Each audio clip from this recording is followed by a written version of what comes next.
Guys, may challenge ko yati guys. Times 2 guys. Titingnan natin yung talino niya.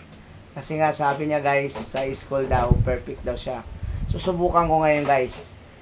Habang nag-answer siya guys, bibigyan ko siya ng 50 pesos bawat answer. Pag mali, babawiin ko sa kanya guys pag mali. Go! Ate, game ka na ba? Apa, 4 times 4. 4 times 4 po? Oh, 16. 16. Very good. Pag mali yung answer niya guys, kukunin ko yung pera. 8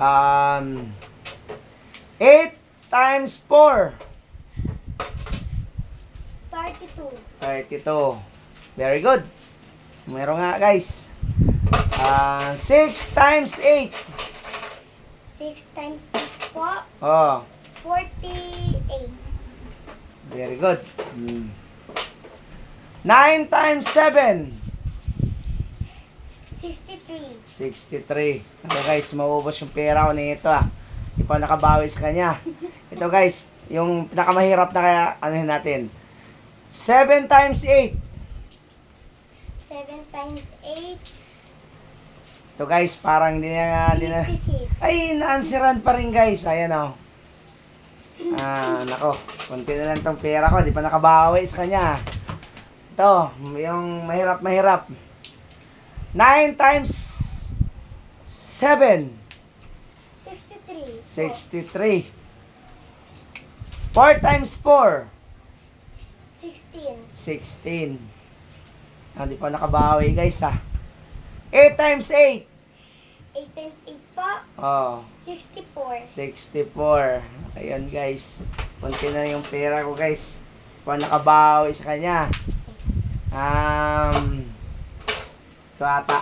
Mas, mas yung mahirap.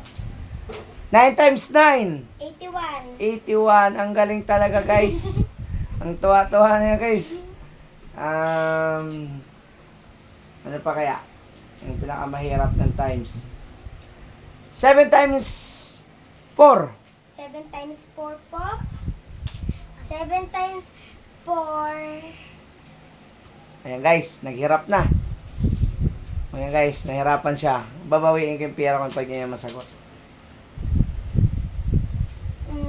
7 times 4. Ayan guys, nag-isip si ate. Hala.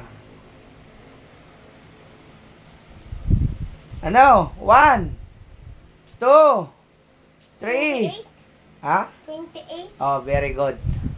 Opo. Wala guys. Tama talaga. Bye-bye guys. Thanks for watching.